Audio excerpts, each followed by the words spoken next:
the Intersection Podcast.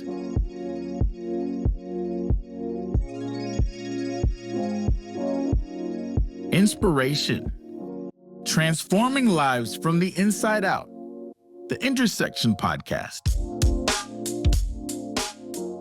With Ken Gober and Donnie Shell Jr. Is the Intersection Podcast? Come meet us at the crossroads.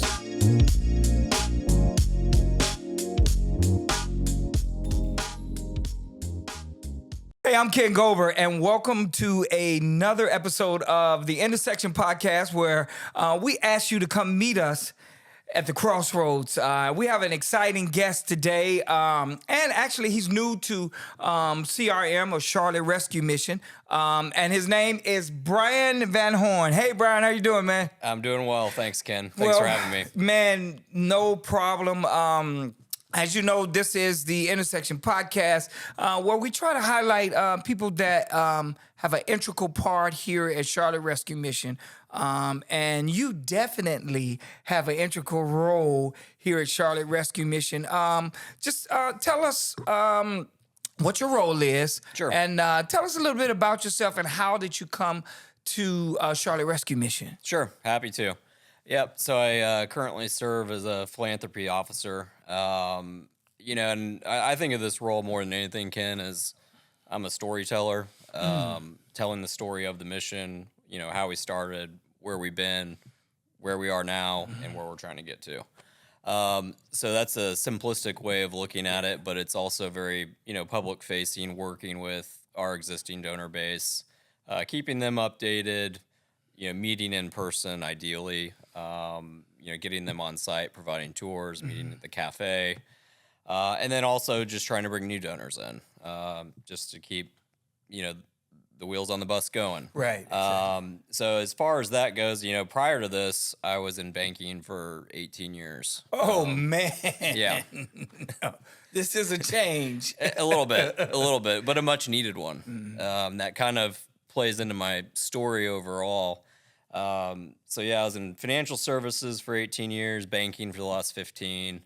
And, I found myself in a place of recovery. Okay. Yep. So needless to say, my world shifted completely. Obviously it's quite the journey to go on. If you would ask me 10 years ago, hey, Bryan, I think you're going to be in this is what's going to happen, I would have said, no way. But, now I can look at it and realize, it's the best thing that's ever happened to me, besides meeting my wife. Yeah, you had to put that in. Yeah. So where are you originally from? Are you from Charlotte? Great question. I grew up in Northeast Florida, just south of Jacksonville. Folks are still there. I've got a younger sister, roughly 2.5 years younger than myself. Very close family. It was a good upbringing. Of course, like any child, I think there's some things you encounter, some challenges, difficulties. And I think, as far as my story goes, a lot of stuff that I think just being a guy in the way society is, a lot of things I just never really processed through, which kind of, I carried that with me for, up until my point of, hitting recovery myself. Oh, okay. So, yep. So and I've been in Charlotte since 2006. I came here for a job right out of college. So, oh, wow. Okay. Yep. Yeah, that's cool. Yeah, the Charlotte area is actually growing. I think I heard a statistic where I don't know, did they say 1,000 people a week, or it was something moving here over the last, I don't know, maybe 10 years, because I came here in 2010. And it's grown exponentially too. So, yep. Yeah, it's a good place to be. So let's do this. So I have two questions. So the first one basically would be, so your role, how does your role affect what we do here at Charlotte Rescue Mission? I mean, getting into the meat of it, you do A so we can do B. Yep. And obviously the B part is, the actual programming for our residents and then also recovery living. So that is the meat and potatoes of what we do, providing that opportunity for transformation for our residents. But on the front end, that requires dollars and capital to do that. I mean, luckily, either people at this rate, I feel like a lot of people know about us. They're very passionate about us. And the way I think about this too is, addiction, while society has a stigma with it sometimes, it's kind of like cancer. Everyone's been impacted by it in some form or fashion in their life. So that does provide us a very consistent and recurring donor base, but it's really also, look, we've grown a lot prior to me ever coming on board. Really the last 6 years, you've got the cafe, you've got this beautiful new building, we've got recovery living, and that's really taken off. And from my perspective as well, that's capital intensive as well, because we're providing opportunity for folks to, not just the forefront of sobriety and getting sober is complete for 4 or 5 months. Then you're really allowing them another 2 years, Right. To get on their feet, get a better financial stability, get them on their path. Right. So that all requires capital. So, obviously, and the longer programming only maximizes one's chances of long-term chances of sobriety. success. Which I'm all about. So it's really trying to convey really the growth story, to our donor base, to new prospective donors, whether individuals, corporations, what have you, just because that will require more operating dollars. Right. Yeah. And I would say, in my prior life, I looked at financial statements all the time. Right. And, that was part of my day in, day out job. It was for companies, but even looking in, from my perspective is, we're lean, and really most of the dollars are going to the critical component of what we do. And it's a very high percentage. So I'll ask this, and I think we had the conversation before we started the show. A lot of times when we talk about Charlotte Rescue Mission, the first thing is, it's a homeless shelter, right? What are some of the first thing would be, what are some of the challenges that you see when you talk to prospective donors about donating and being a part or volunteering here at Charlotte Rescue Mission? I think a lot of times it's an education piece. They just don't. They may have a misconception of what we do. Hey, it's a place where you can grab a bed one night. They don't realize. It is first and foremost. It has to be addiction here, Right. In order to qualify for our services. And yes, this also, many of our residents do come from a place of homelessness or extreme poverty.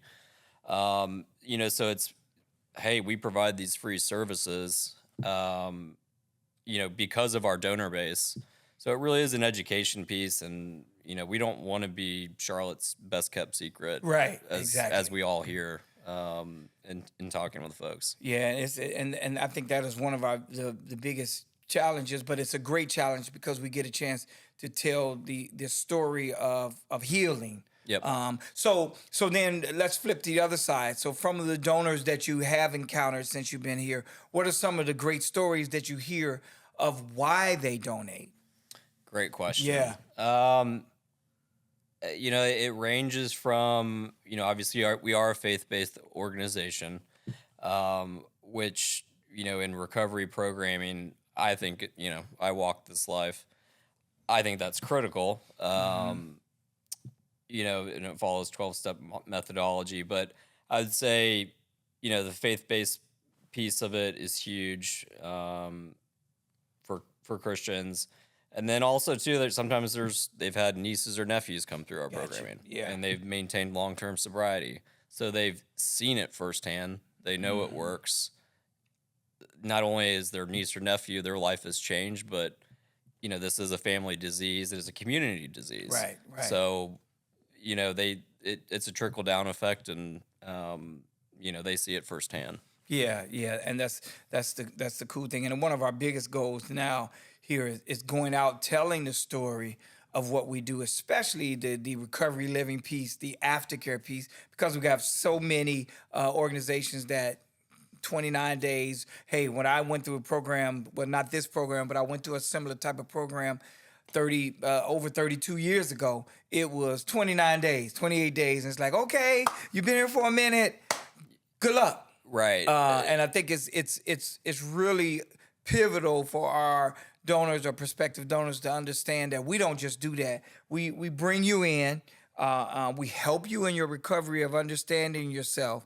We let you know that you can't do it by yourself, not just the 12 steps, but you need Christ to be centered to do this thing. And then we also say, and when you get to this stage right here where you're clean and your mind is a little freer, we also can give you an opportunity for 2 years to stay connected to us while we help you get back into society, get a job, find a place of residence, which is it's just a great thing. So I'll pivot just a little bit, man. So going from banking, Yep. and from a financial standpoint of numbers and everyday critical numbers and doing this and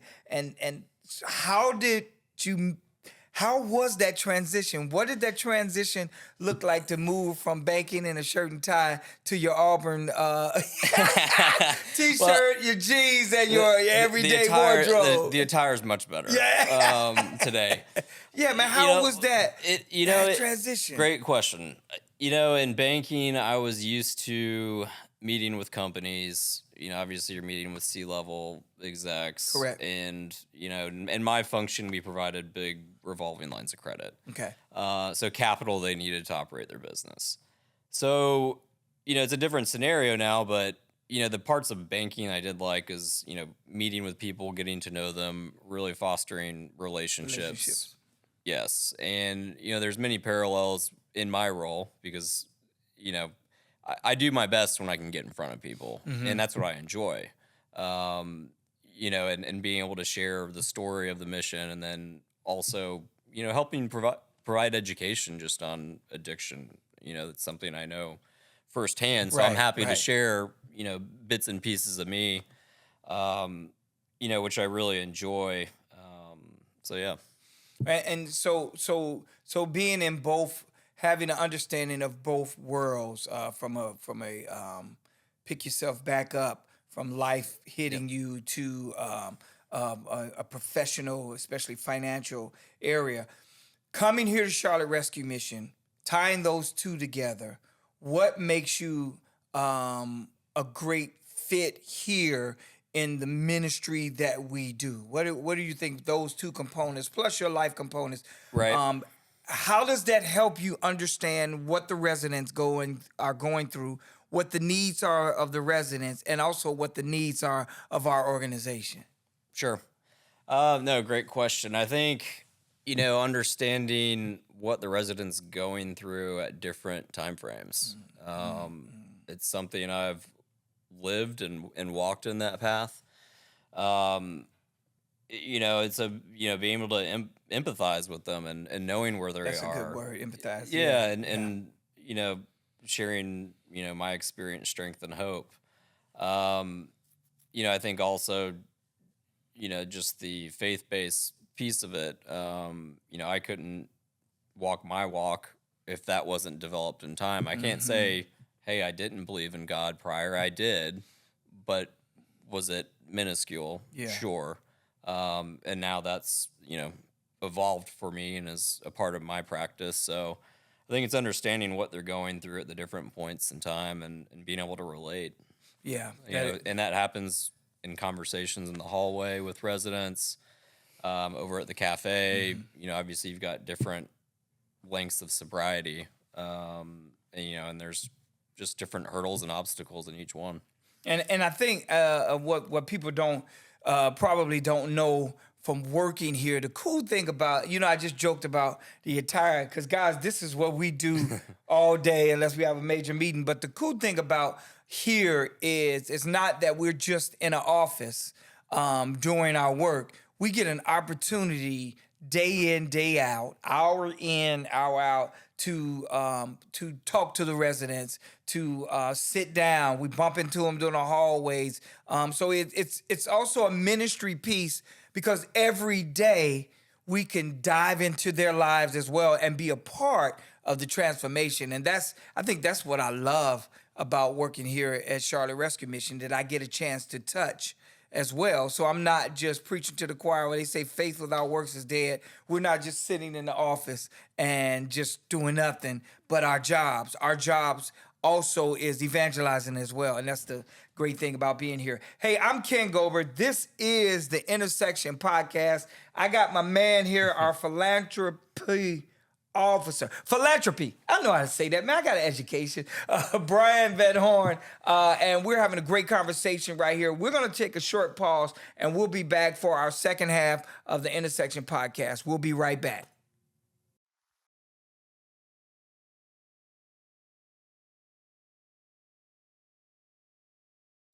We're back for the Intersection Podcast. Come meet us at your crossroads, and we'll have a talk about it. My name's Ken Gober, and our guest is the Philanthropy Officer, Bryan Van Horn.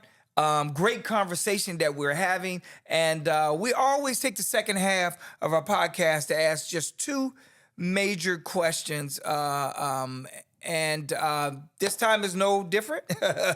So I think our first question is your why. Obviously, you came from banking, and now you're in this space right here, nonprofit. What is your why? What is your why every morning that you wake up? What is your why? Your mission for life now? That's the question I have. Great question. Could answer this a lot of ways, and I probably will. Yeah, that's all right. We good. I mean, first and foremost, I would say my wife and my daughter. When you can take a step back, I mean, life's very busy. You can get bogged down with the unimportant stuff. But taking a step back, it's, family. They're certainly top of mind. My folks, my sister, my in-laws. I've got great in-laws. I'm fortunate, and everyone that's surrounded around me. Beyond that, it's just, I got to the point prior to recovery that I was I was broken. Right. I was kind of wondering, I woke up, I was 40, I was like, is this life? I wanted more. So my why was certainly, all right, I need help. I need to get better. I need to start this journey. And that's what I did. It's a lot of work. You get out of it what you put in. Right. But the benefits are so amazing. It's hard to comprehend. Yeah. Looking back on that. So, that's my why kind of on a personal side. And then, my why from a work purpose is to, I would say, help educate. There's a lot of people in society don't want to talk about this, but hey, if I need to be the face of this and share, some of myself with, our donor base to help, bring everything full circle, I'm all about it. So I think if anything, this allows me to, help our residents in something I fully believe in. Right. I walk in, and this has been freely given to me. So this is also a way for me to freely give back to them. Give back, yeah. Yeah. Yeah, that's cool, man. And then once again, I think we were talking about it off camera. In all of our lives, there is a road that we have to travel, and especially if you are a believer in Christ, we all go down that road. Whether you grew up in Christ or grew up in a church or met Christ later on, God, in order to prune us, right, and to strengthen our faith, he always takes us on a journey. And most of the time on those journeys, there is a pivotal point in our lives where we're going down a road and we have to make a decision. We've already for some of us, it's making the decision to follow Christ, right? For some of us, it's a decision to heed the call to Christ or change our lives around, especially if we've gone down the road of substance abuse. What was your crossroad? Because if you know anything about crossroads, I love the blues, and there was what's the name of that movie? It was called The Crossroads, and it was about a blues guy, and he got his chops. We musicians, we say chops. All right. He got his chops at the crossroad when he decided to give everything up for this, and he took a direction and he went left, right? What was that crossroad for you where you could have went left or right? And just kind of explain what it is and the outcome of it now. Yeah. I mean, I think it all stems from, hey, I can either keep going down this path I've been on for quite a while. This path's not getting easier. It's not getting better. I don't even know who I am. Or, hey, I can choose this other path, very much an unknown, but this option's not working, so I'm going to try this. So I think that pretty much, that started my journey of sobriety, and this path has been so worth it. And I think, too, being on the other path prior, you're so caught up in, yourself, in life. I was incapable of seeing God working in my life. I always believed, but it was minuscule. And then once I chose this other path, started, trying to do the next right thing, improve myself, work on me internally. I was able to see God appear in my life. And I know that wouldn't have been capable. I hadn't seen it for many, many years on this other path. So it's even when joining here, I left the banking world in July. It was well thought out. It wasn't on a whim, but I did resign from my job on my own terms with nothing lined up. Wow, yeah. There's no way Bryan on this other path prior would have done that. Whereas this time, or on this other path I'm now on, it was, I know it's going to work out. I've got the faith it will in God. It's the best decision for me and my family. Hey, I don't know what's around the corner, but I know something's there. Yeah. And I'm going to do that. And so, I did leave, and it took 3-4 months, before I knew I was coming on board here, and lots of twists and turns. And, at times you're kind of questioning, oh, did I make the wrong choice here? Like, maybe I shouldn't have quit or resigned on my own terms. But, as it usually is, things work out for a reason. Yeah. And I'm glad I took that chance and had the faith that it would work out. Yeah, man. We are glad that you are here. That's the type of people that we have here at Charlotte Rescue Mission. If you didn't know, now you know. We're surrounded with people with passion, with purpose. Come on, Donnie, let's get that right. Cut. Can we do that again? With purpose and a mindset of service to others, and also people that have been down the road that a lot of our residents have been down, and which makes this a special place. Bryan, thank you so much for being a part of this. I'm Ken Gober, and this is Philanthropy Officer Bryan Van Horn. And this is the Intersection Podcast. We'll see you next time at the Crossroads. Tell us what you think about it. All right. Have a great evening. See you later.